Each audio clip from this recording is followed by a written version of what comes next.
All right, it is 12 o'clock. We're going to go ahead and start because we have lots of stuff to do. So what I want to do today is finish up. I'm not going to show you one more time the here's what we're doing each week slide.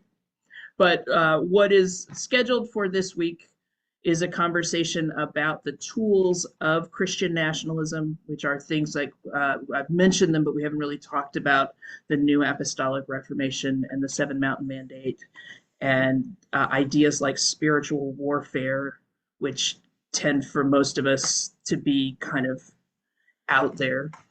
So we'll talk about those. I'm going to go through them, and we're not going to stop and talk about them a whole lot because I really want to get to the what can we do section.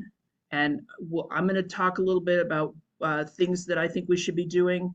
And then I want to make sure that we have some time at the end for you all to share what you're doing, what you're seeing others doing, questions that you have, anything like that. So does that sound good? This is the one slide we didn't get to last week. I promise there are no more dates after this. We got right up to the 2020 election last week, but we didn't quite get to this last slide. So here are the things that have happened in the last few years. I don't even have 2024 on here because you all probably know what's happened in 2024 and 2025. We have plenty we could put on here. So November 3rd, 2020, Joe Biden wins the presidential election with 306 electoral votes. Trump begins to question the election results, not immediately after the election, 6 months before, but for sure after. Starting almost immediately after the election, there are Jericho marches around the country. You may have heard about these, you may not have heard about these. They're held in different cities. They're held in DC, and this movement called Stop the Steal grows. January 5th, 2021, there are pro-Trump rallies held on the Capitol Mall. There is a big Jericho march on the Capitol Mall. The speakers on the 5th are Michael Flynn, who holds the record of shortest tenure as National Security Advisor ever, Roger Stone, and Alex Jones. Let me say just one thing about Jericho marches, because Jericho marches were sort of a loosely affiliated movement that had its own website and had some leaders, but again, these are mostly non-denominational churches, so the movements tend to be a little hard to grab onto as well. The Jericho marches after January 6th quickly disavowed what had happened at January 6th and declared that they were a nonviolent movement, and declared again. So it was like the 7th, they released a statement, and they released another statement on the 14th, and you can only find them on Internet Archives because they've taken their website down.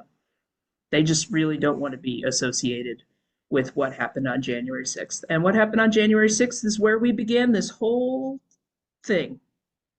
Remember, we started out by looking at images of January 6th and how profoundly religious imagery and images of patriotism and symbols of America had joined hands on January 6th. So January 6th, they stormed the U.S. Capitol after Trump speaks at the Save America rally on the Mall. And that really brings us to where we are. So let's talk a little bit about tools and levers of Christian nationalism. This is a great graphic. It somehow manages to be foreboding, even though it's not really a foreboding setup. All right, dominionism, or sometimes it's called dominion theology. This is a quote from Tim Alberta's The Kingdom, the Power, and the Glory. In February 2023, a landmark national survey conducted by Public Research and Brookings, I shortened that because it was all spelled out, found that roughly 2/3 of white evangelicals either explicitly supported the notion of Christian nationalism or were sympathetic to it. So this is February of 23. The share of white evangelicals who expressed support for certain ideas, that the government should declare Christianity the state religion, that being Christian is an important part of being an American, and that God has called on Christians to exercise dominion over all areas of society, dwarfed that of white mainline Protestants, white Catholics, and Protestants of color. Okay, that highlighted phrase is dominionism.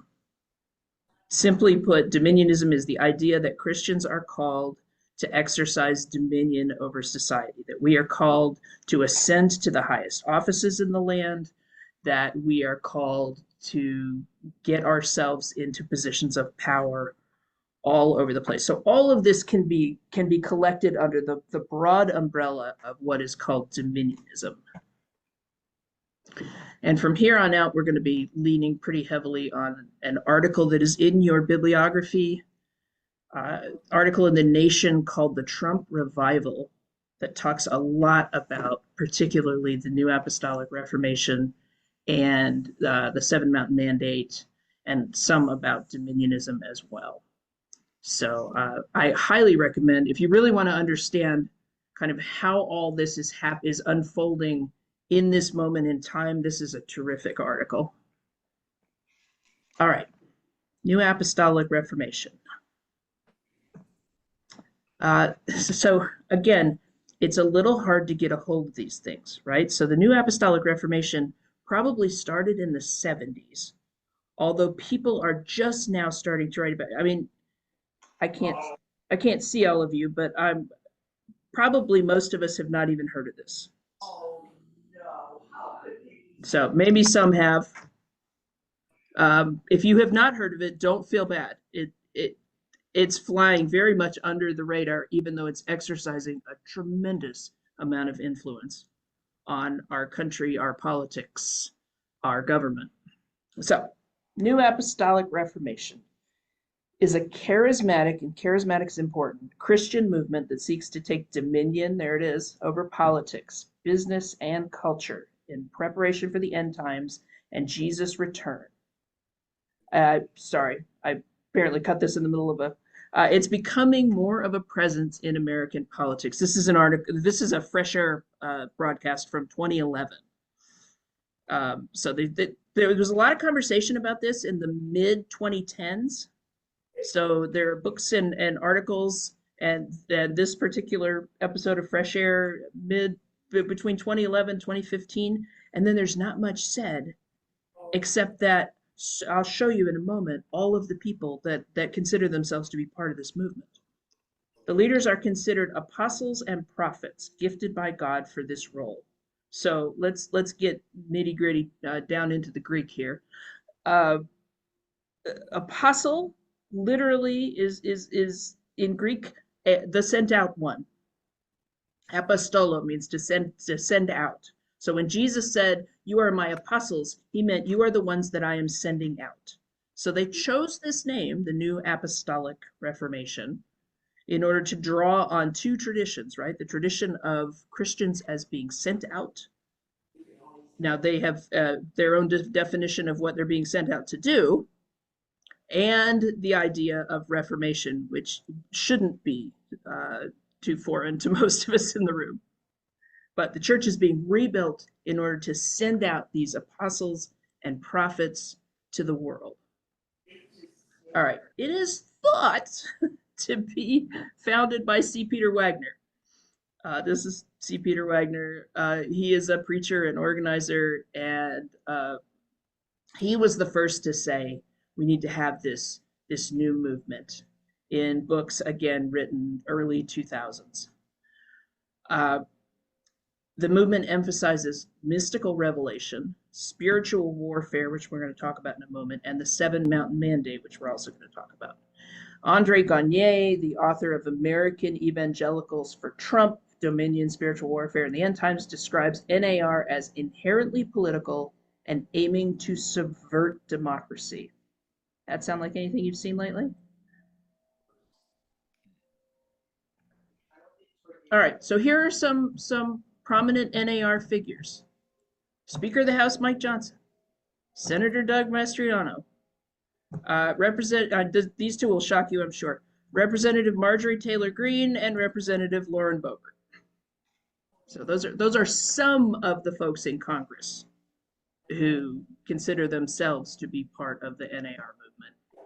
Other prominent adherents, Lou Engle from the International House of Prayer, just south of me here in Kansas City, down in Grandview, Missouri. The founder of the International House of Prayer, Mike Bickle, Alabama Supreme Court Chief Justice Tom Parker.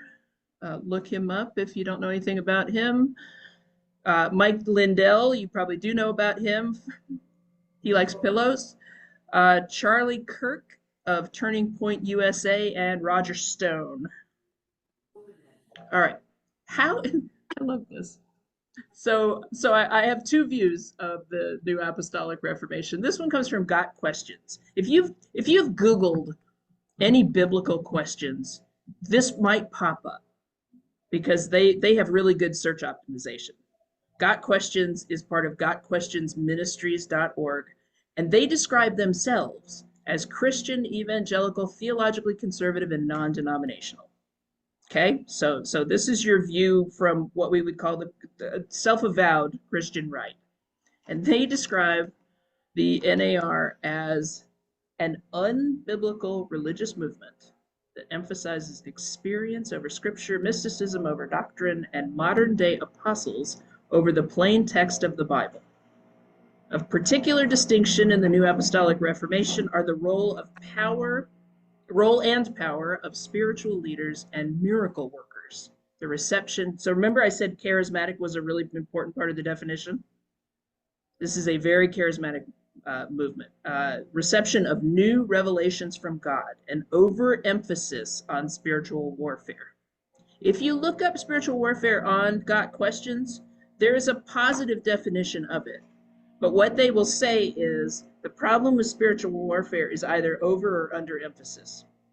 So their issue with the New Apostolic Reformation isn't that they emphasize spiritual warfare, it's just that they overemphasize it.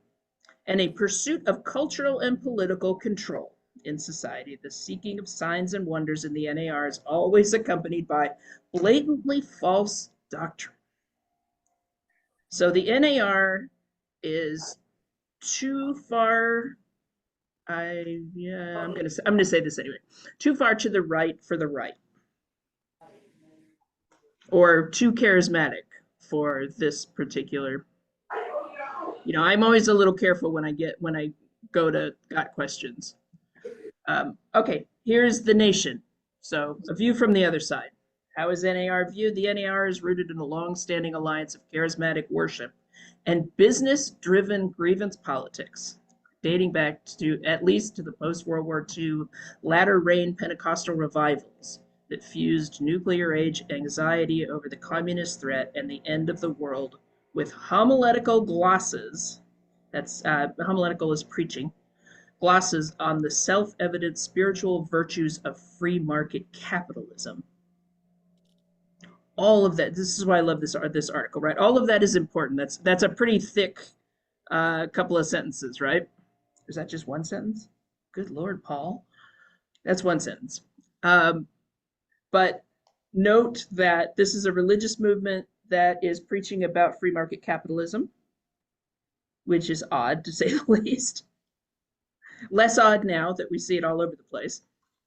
And that note again how much it's fear-based, right?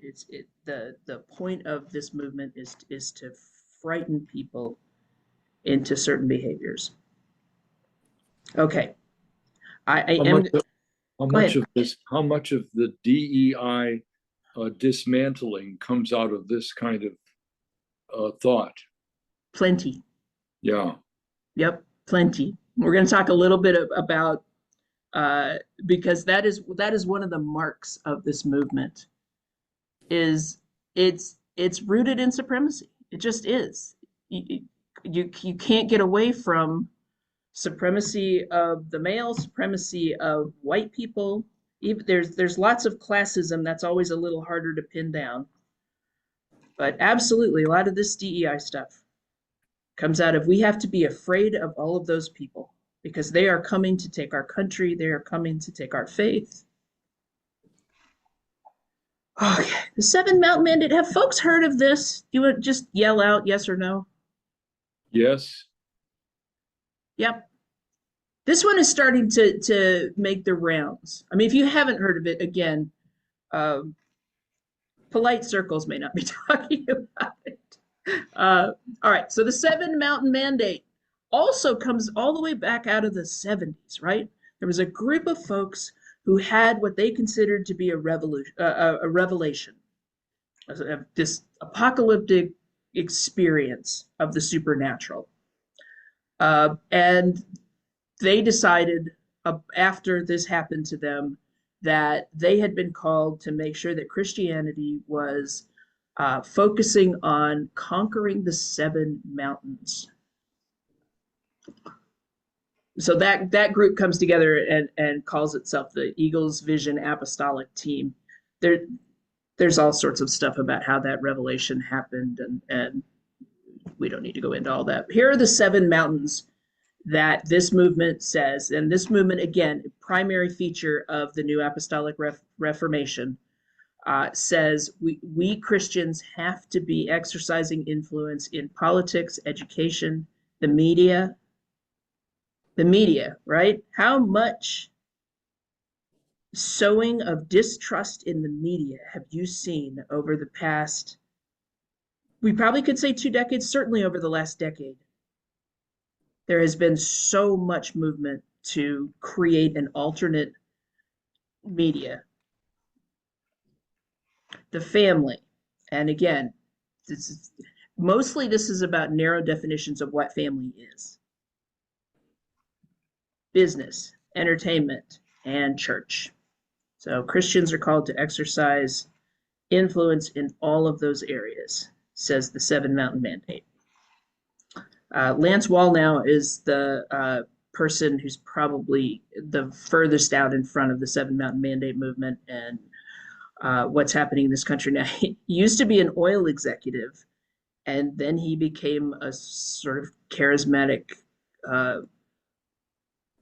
I don't know if he considers himself to be a preacher, but so what Wallnau has said about the Seven Mountain Mandate is everywhere the church fails to exercise her authority, a vacuum opens for darkness to occupy. And those binaries, light and dark, good and bad, we're going to talk about in a moment. Okay, we're almost through these. Spiritual warfare, and I put this picture of a bookcase, and I stretched it out. It's so pixelated, sorry. But I put this up because I want to tell you this little story. I was teaching a class at church on prayer. So I went, and I was waiting tables at the time down at the Bristol in Overland Park, if you're local here. And on a break between shifts, I went to the closest Christian bookstore, and I don't even remember which kind of Christian book. I mean, it was a Christian bookstore. And I walked in the door, and a man said, "Can I help you?" And I said, "I'm looking for books on prayer." And he took me over to a set of shelves, and there were 5 shelves. And 1.5 of the shelves were labeled prayer, and 3.5 of the shelves were labeled spiritual warfare. And I didn't know what spiritual warfare was. This was a little while ago. I had never even heard the phrase. And I was quite taken aback by, but spiritual warfare is a form of prayer for some folks. So spiritual warfare is an idea. I mean, it is what it sounds like, right? It's very apocalyptic. It is the idea that we must be constantly fighting against the evil in the world, right? And the evil one is coming to destroy everything. So we as Christians must be doing battle constantly with evil. And the primary way that we do battle with evil is through prayer. And then there are other ways, which will come up here in a second. So spiritual warfare sees battle with supernatural forces, the devil, evil, as a very present danger / opportunity for Christians. Relies heavily on apocalyptic scripture, particularly Revelation, but also things like Daniel and their in the book of Mark in particular, there's a section in chapter 13 called the Little Apocalypse. There are apocalyptic sections in other gospels. Lots and lots of highly metaphorical language that is easy to kind of bend to whatever meaning you want to get out of it. And spiritual warfare tends to frame issues always in opposed binaries, us and them, good and evil, Christian and non-Christian, right? Everything that is not Christian is probably under the thumb of evil. Sometimes that's framed as Judeo-Christian. This is where we have to talk about premillennialism for half a second. Owing to premillennial theories about the restoration of Israel, you know that there's a sort of or you may know that there is a relationship between very conservative Christians and the state of Israel. And there is sometimes a surprising amount of, for folks who also sometimes truck in anti-Semitism, there's a surprising amount of support for the state of Israel, which has to do with the idea that Israel has to be restored in order to bring about the end times. And that's as much as we need to say about that. There's way more we could. But that's where that comes from. And that's called premillennialism, which says that the millennium has not come yet, where Christ will restore the world. All right. Spiritual warfare considers prayer, exorcism, fasting, and anointing to be practices of spiritual warfare. There are other ones as well, but these are some of the things that are regularly done: exorcism, fasting, anointing. Okay. So those are some of the tools that this movement uses. There are others, but that's a good. Anybody want to say anything before we start talking about what we can do?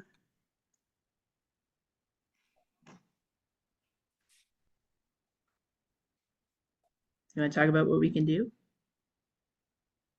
All right. So now we know what it is. What do we do about it? First, learn as much as you can. So congratulations. You've done thing one, or you've certainly launched into thing one. You've spent hours listening to me drone on about this. I'm going to suggest you've got a bibliography. I'll send the bibliography out again. I don't think it's updated since last week, but as I prepare each of these weeks, I wind up with more things to put on the bibliography. Oh no, I've added Americans United actually. So I'll send you a new bibliography. There's lots and lots of stuff on there. If you don't have tons and tons of time, but want to go a little bit deeper, look at some of those articles. That article from The Nation, there are a number of articles that are a much simpler lift than trying to read one of these books. In terms of which of the books I would recommend for what kinds of study, I think Preparing for War is the most accessible of the books about Christian nationalism in the U.S. It's very well written. I also like his podcast, which is called Straight White American Jesus. So if you're driving around, you just want to listen to a podcast, Straight White American Jesus is Brad Onishi's podcast. This is a really good book and really comprehensive. Jesus and John Wayne is an excellent book to look at this movement through the lens, particularly of male supremacy. And I want to see a very particular form of male supremacy.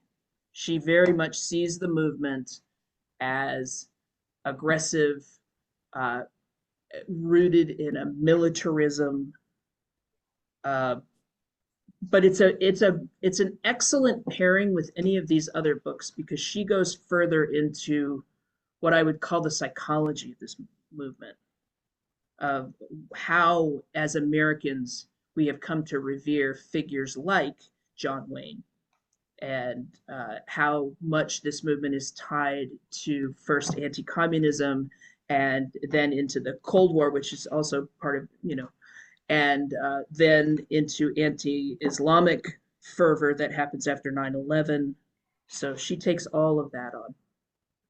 Very good book. Also really well written and a really, it's not easy. None of these are easy reads, but I think The writing is very good. Taking America Back for God by Whitehead and Gorski. I don't think it is Gorski. Sorry, these two I clipped right out of my Kindle. Taking America Back for God is the sociological look at the movement. So they started with survey data. That was some of it is their survey data, some of it's other survey data, and they developed a picture of what they considered to be kind of the Christian nationalist mindset, and then they used that as a lens to look at the movement. So it's a really helpful book. And then Baptizing America, I've talked about already. This is the book that's about the connection between mainline Protestantism and particularly the earlier 20th century forms of Christian nationalism, and things like adding under God to the Pledge of Allegiance and getting in God we trust on all the money, and some of those things that were very much led by Protestants. So since many of us in the room are mainline Protestants, this is a good book for us. It's also a really excellent history. They don't cheat on the history. All right, so that's one thing you can do, is just keep learning about this, because there's so much, and some of it's happening right in front of us, and we're not really seeing, and that's which is why, for me, if you're an Enneagram person, I'm a 5. My way of dealing with things is to learn as much as I can and then try to figure out what to do with that learning. Keep learning so that we can see. Joyce. Yeah, the Kingdom, Power, and Glory. You can find YouTube videos with him, with Tim Alberta, and also the other one, Taking It by Force.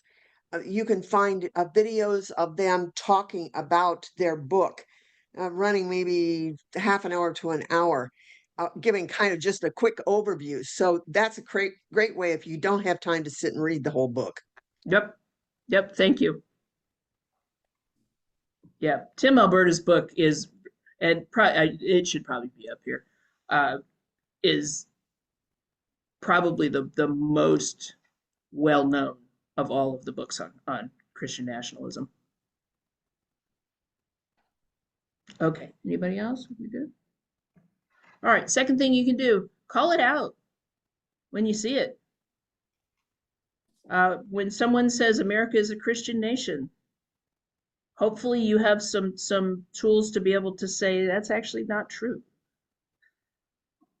We didn't go too far down because our purpose was not to talk about the founding of the country and to set up arguments about all of this. I'm happy to do that too, if anybody wants to do that in a separate class. But for multiple reasons, the idea that America is a Christian nation is a bankrupt idea and tremendously problematic. So when you hear people saying that, maybe probe what it is that they mean and talk about how you understand this country and Christianity, frankly.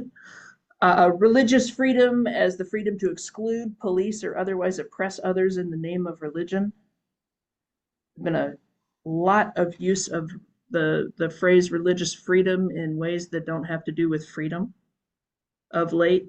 So when we see people doing that, both as Americans and for those of us who are Christian, as Christians, we want to make sure that we're not being attached to any of that. Narrow definitions of family, marriage, Christian, and veiled and unveiled racism. Here's the DEI stuff, Tom. Racism and sexism in particular. Christian nationalism is very much a supremacy movement. And you hear that, I think, in the rhetoric, right? Yes. Biblical literalism can be indicative of Christian nationalism. Whenever you find someone whose answer to everything is, well, the Bible says, you may be getting into this territory. Now, I'm not going to say everybody who calls himself a literalist or believes in biblical inerrancy is a Christian nationalist. But you're certainly going to find more literalism in this movement, because then we can attach things to the Bible, and that's very persuasive for folks who like the Bible. All right, and the politics of fear, slippery slopes. If we let this happen, you know, if we let gay people get married, then people are going to want to marry their dog, or they're going to want to legalize pedophilia, right? Those kind of slippery slope arguments, hyperbolic rhetoric, right? You'll hear people who do understand the Bible talking about how we're overrun by immigrants, so we can ignore the biblical mandate to welcome the stranger. I mean, the Bible's real clear about how you treat immigrants, right? But if you can scare people enough, then you can get them to let go of some of their well-held values. All right, what else?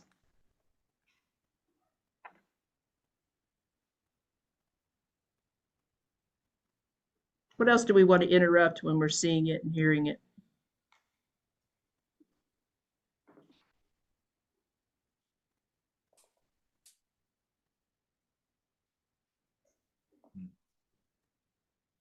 Don't tell me I covered them all. I would say, like, I mean, this is kind of goes into the narrow definitions Mhm. bullet, but I would say like sort of like of Christianity. Like there's this I kind of always feel like um one of the first efforts of like somebody who's of this sort of Christian nationalism ilk is to establish a common ground that we all believe in Jesus anyway. So we're really saying the same thing. And there's this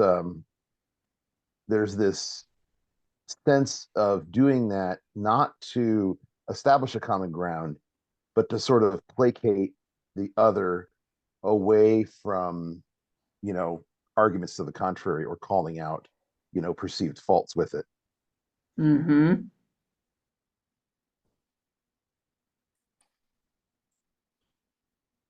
Maybe going along with that is just the fact that it seems like white Christian nationalists really don't have a sense of the cross and what that the willingness to give our lives for the sake of others is probably not part of what they're thinking. So the cross is not a very good image when you're trying to establish supremacy. no. Yeah, that's a really good point.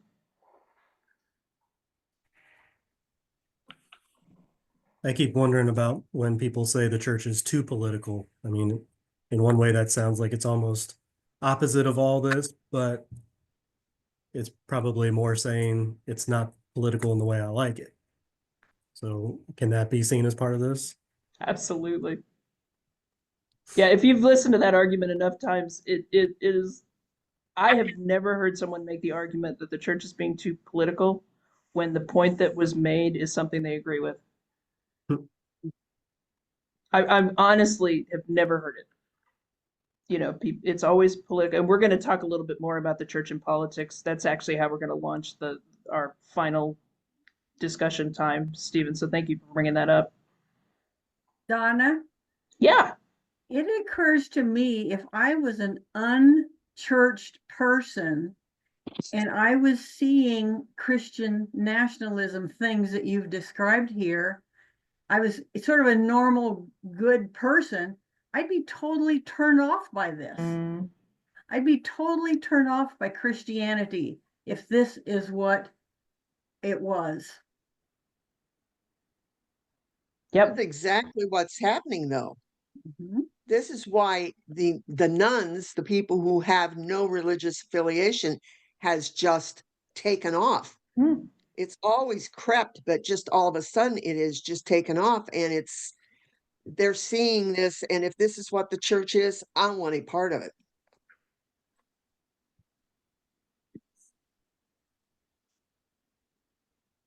Yep. It's why I say as Americans, this is problematic for us because of what it's doing to our country. And as Christians, it's very problematic because of what it's doing to our faith and to our ability to evangelize in the broadest sense, to tell people about Jesus and have it not sound like people crawling over the wall carrying the Christian flag and the Trump flag. I think we Lutherans have a double problem in the sense that we have evangelical in our name, Yeah. which a lot of people misunderstand. And yet I love that term because it means gospel-centered, which is almost the opposite of Christian nationalism. But sometimes you get the opportunity to explain that.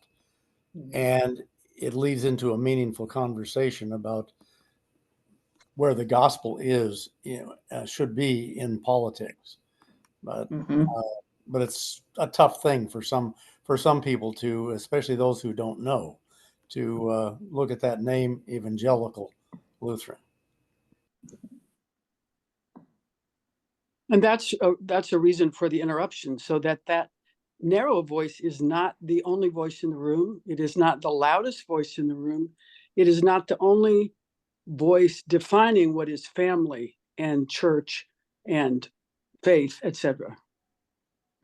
Yeah. Thanks, Maggie. Yep.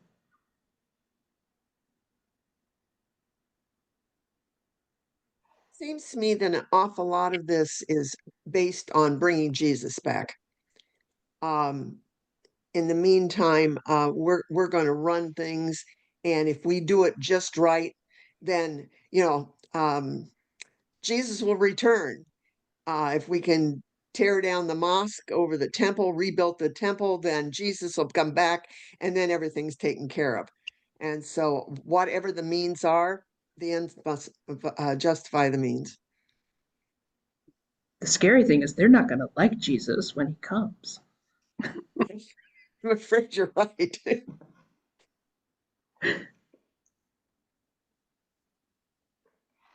All right, we keep thinking about those things. We've got some time at the end. I think we're getting this timing in pretty well. Another thing we can do, that should say number 3. Sorry, connect with groups working to confront Christian nationalism. I highly recommend finding, if you're not connected to the faith-based community organizations near you. If you're in the entire state of Kansas, we are connected to KIFA, the Kansas Interfaith Alliance, which is an interfaith group advocating in Topeka and elsewhere for real biblical values, real faith-based values. Some of you may be connected to KIFA, great organization. Just Faith, if you're in St. Louis, is an organization advocating on behalf of Christians. Metro Congregations Uniting. Any St. Louis folks? I've got that right? Is another one. It's United? Yes, United. Thank you. And usually if you've got more than one of these, if you're in a big enough city to have more than one, it's because they're connected to different national organizations. So PICO, that first one I've got listed there, is People Improving Communities Through Organizing. They used to be the parent organization for what in the Kansas City area is called Communities Creating Opportunity, CCO. But PICO's got groups all across the country. MCU, I think, is that DART? Do you know, Jane? It's not DART. It's not DART. It might be Gamaliel. Justice Matters is DART. Justice Matters is DART. As is Good Faith Network in Johnson County. Oh, which I also should have listed. Thank you. If you didn't list. Yep. And Good Faith Network is working with a number of our churches now. Yes. And they're doing great work. They're a wonderful way to multiply your personal power and your congregation's power in the world, because you get to be with a whole lot of other people who believe in justice and fairness and equity and anti-racism and a lot of the values that really confront the values of Christian nationalism that we've been talking about. So I'm sure I've missed some. Jobs with Justice is another one. More Squared here in Kansas City. These are not just faith-based community organizations, but they work very much with faith. And then the national organization that is by far doing the best work with white Christian nationalism is Americans United, or the full name is Americans United for the Separation of Church and State. And here's the statement from their website. For in nearly 80 years, Americans United has defended the separation of church and state against waves of white Christian nationalism. We're organizing in every city, county, and state because we know church-state separation is the cure for white Christian nationalism and the foundation of our democracy. There are folks that hear the name Americans United for the Separation of Church and State and think it's kind of an anti-religion group, but it's actually mostly people of faith who just want to make sure that our faith stays out of, it doesn't open itself to being co-opted by politics in certainly the ways that we've seen writ large over the last few years. This is a page from American United's website. These are some of the things that they do. They advocate, they work to change policy where religion is being used to harm people, and they take stuff to court. They also hold a big conference every year called the Summit for Religious Freedom. It is this weekend, and I am thrilled to be going. It's the first time that I've been able to go, so we'll see what happens there. But get connected to Americans United if you want to have a voice across the nation.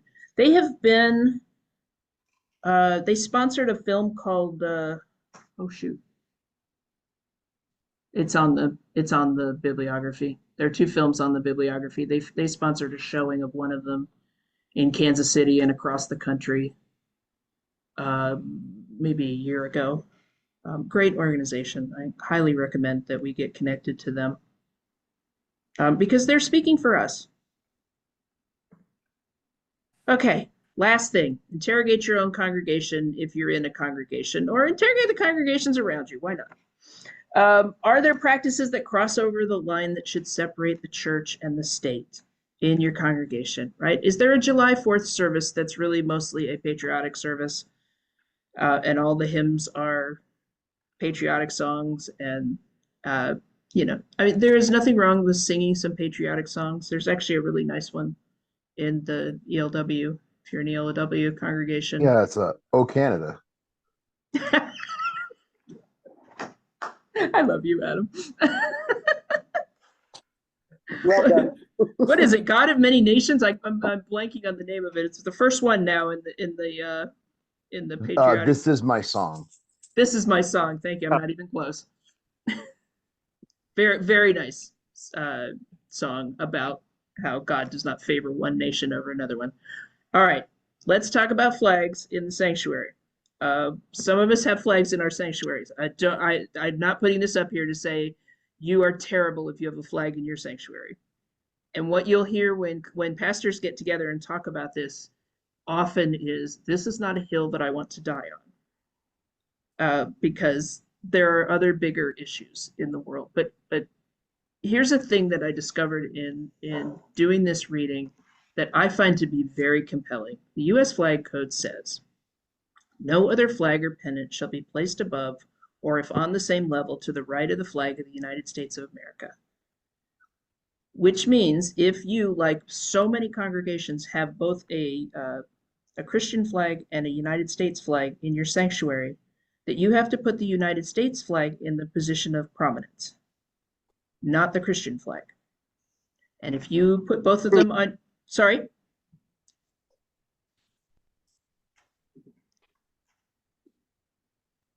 Somebody popping in, or? I think it was just a glitch.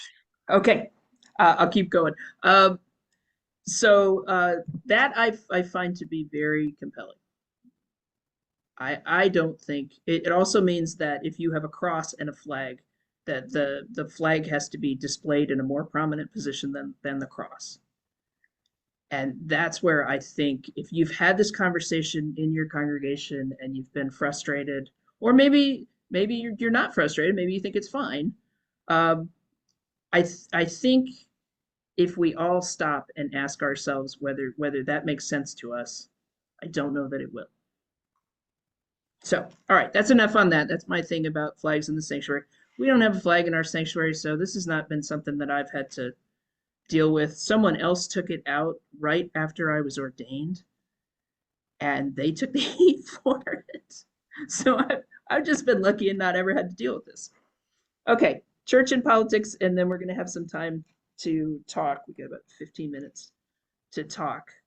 The Johnson Amendment says that churches cannot advocate for a particular candidate. That is what is prohibited in church. You can't put out signs for a candidate. You can't advocate for a candidate. You can't have a single candidate come and speak to your congregation. You can hold a forum and have all of them come, but you cannot be seen as endorsing a single candidate. That's the end of the rule about the church and politics. The church can talk about everything else. We can talk about issues. We can stand up for immigrants who are suffering. We can do all kinds of things. So, and it's really important that we understand that, because people get very nervous about church and politics, and they start saying, well, we're just not allowed to be involved, you know, and that is not true. Donna? Yeah. Does the Johnson Amendment have codified within it what the punishment is for violating it, or is it just like it's like a commandment, you shall not do this? I don't know if it's in that or if it's in the tax code, because really it's a violation of tax exemption. Because there are plenty of churches that do exactly that. And Sure. Do any of them ever get in trouble for it? Not lately. They have. Churches have lost their tax exempt status. But nobody works for the IRS anymore, so maybe that's the problem. Well, that is a problem, yeah. They were interviewing some guy in Kansas City on NPR this morning about the IRS. Gotcha. But I mean, I don't know the answer to your question, Adam, if it's actually in the amendment or if it's in the tax code or the IRS regulations. But Okay. that is the penalty is if you're caught doing that, demonstrably you can lose your tax exempt status. It's also just, I mean, I think any of us can figure out what's wrong with advocating for a particular candidate. Issues are a whole other matter. Oh, yeah. I think we can apply a faith lens to almost any issue that comes up on the ballot and come up with a faithful response. And so that's different. I'm going to read this one quote and then we're going to talk. This is the end of Baptizing America. Since most of us are mainline Christians, I think this is a great quote.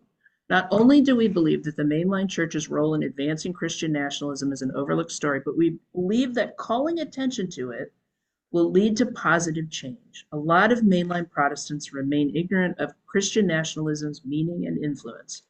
As this awareness increases, having the courage to interrogate their own congregations, now you know where I got that phrase, and traditions, stories vis-a-vis Christian nationalism can serve as a catalyst for repentance and correction. All right. What else do you want to say? I'm going to stop sharing so that we can see each other. What else how would you answer the question, what can we be doing? I first read that phrase as examining your own cognition as opposed to your congregation. So I'm always looking in to see how I've been socialized, where my glimpses are, what I need to look at. And then also I'm thinking about this question about, we talk about politics too much. I think a precursor discussion to that is power.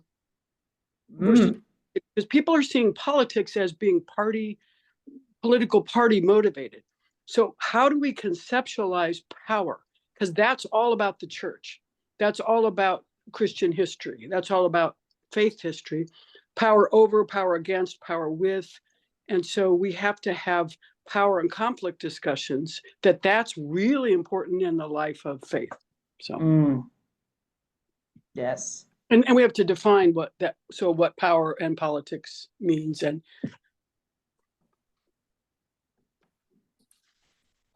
does everyone know Dr. King's definition of power? Which you may know it if you're active in any community organization. It's just the ability to act. Yeah. And he also said power properly understood is purpose. So as a congregation, we have to understand purpose and how that fits in that context. Yep. Because the word power makes us nervous. Yeah. So my church is involved in justice organization here in Johnson County. And we hear a lot about, we're too political. And so what I've learned is speaking more about partisanship, which is which party do you, align with, or which candidate, versus political, which Jesus was very political, right? Jesus, I mean, how can you say that homelessness is political, right? And I've had people tell me that, well, we can't talk about homelessness or affordable housing or mental health because it's too political. But that's what we're called to do when we do justice. And it's hard. I mean, I have people pushing back all the time about those. They want to talk, they don't want to talk about it, so because politics is hard.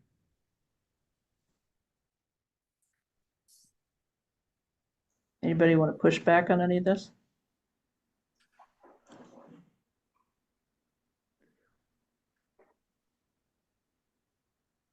One of the things that I found is it's difficult to have a conversation necessarily with people who are of a Christian nationalist point of view, or even a Trumpian point of view.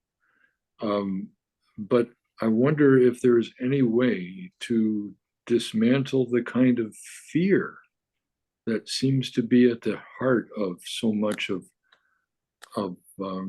this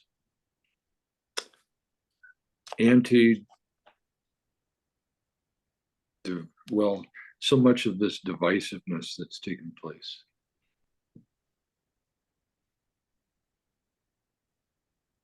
And I don't know how to deal with that. I was just going to say that kind of in terms of both of those last two comments, Christian nationalists have done a very good job over time of removing I've lost my words now. They've made things very, very simple. They've lost all the details, Nuance? and you start. Thank you. That was the word I kept coming up with naivete. That wasn't right. But yeah, nuance is gone from discourse, and things have been painted with very simple block brushes. And so yeah, when we talk politics has been redefined to right, wrong, win and lose, and not the concept of reconciling and coming together and moving forward together and sharing power. Instead, it's become about power grabs.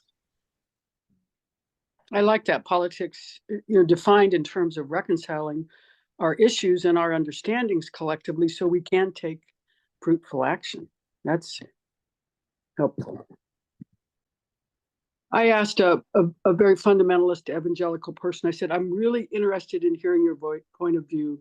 And if you truly believe in Christianity, how you could vote for that certain person on the Republican ticket. And she said, and we set the stage, and she said, it's very simple. It's about abortion.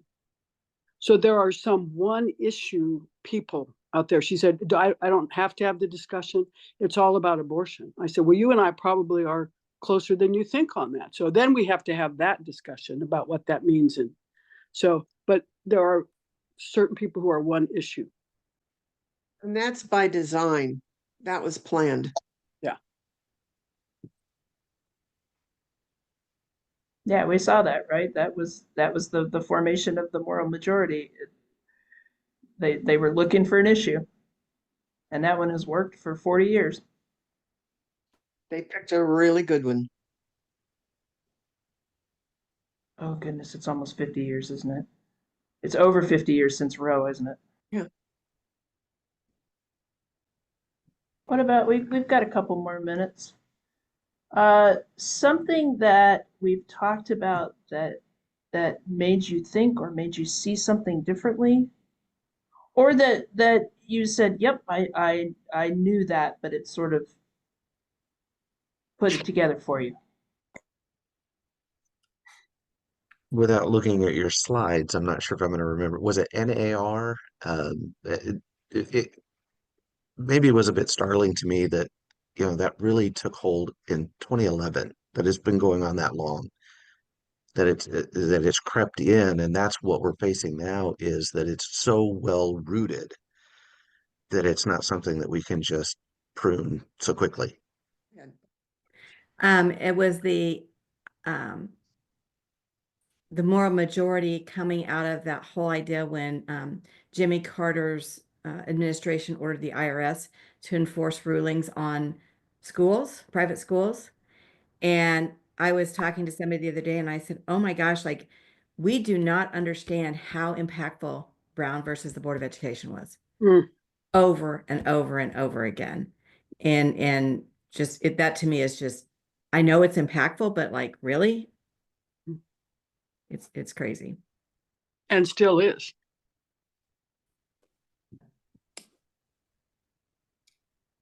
It might also be helpful to understand and talk about the financial forces that are behind Christian nationalism, because I think there are people who are making big money out of the kind of movement of Christian nationalism. Absolutely, that's a really good point, John. And we really didn't talk much about sort of who's pulling the levers behind. I really looked at this as a movement among people of faith, but it's those people of faith have very much been manipulated by folks with a ton of money, as our local organizing federation likes to say, wealthy white people. Well, for Always follow $1,000, we can get Paula White to pray for us for Easter. So, And if we have enough faith, we'll probably get that 1,000 back and maybe 10 or 12 times more. Heritage Foundation, yeah. Yeah, we could have done a whole day on the Heritage Foundation and how much of what's happening right now. I mean, you all know about Project 2025, but their influence goes back long before they wrote that document. Joyce, did you get to say what you were going to try to say? I think we've gotten past it now, so that's okay. All right, well, it is 1 o'clock. I want to thank you all for hanging in there as we went through 150,000 dates and details, talked about something that's not real easy to talk about, honestly. It has been wonderful to spend this time with you. I'm going to miss you next Thursday. Who asked me? Diane, was that you asking me this? Oh, no, Joyce asked me at the beginning if we could scale this for a congregation, and we certainly could, a congregation or a conference, or so let's be in touch. I'm also happy to share the whole presentation with you if you want it. And yeah, so please be in touch. Thank you all.